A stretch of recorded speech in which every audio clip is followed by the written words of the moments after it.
Let's embroider tied herringbone stitch together. Mark 2 parallel lines and embroider a row of basic herringbone stitch.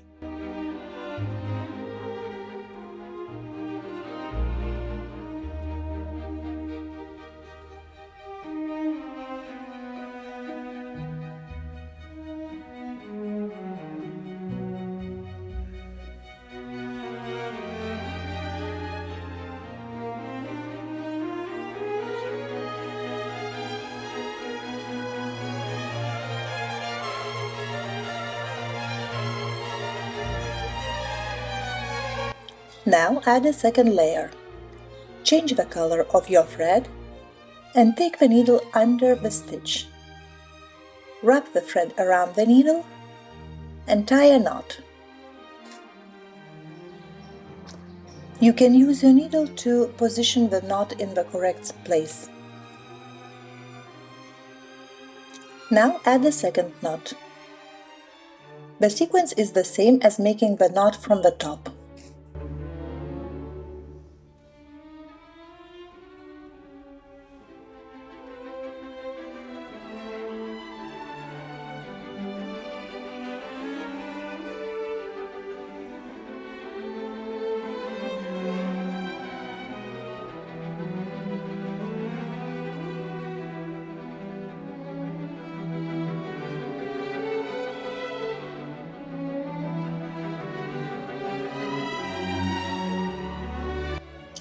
Try embroidering the stitch with different color combinations for more decorative effect.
On the back side of the fabric, tied herringbone stitch looks just like the basic herringbone stitch.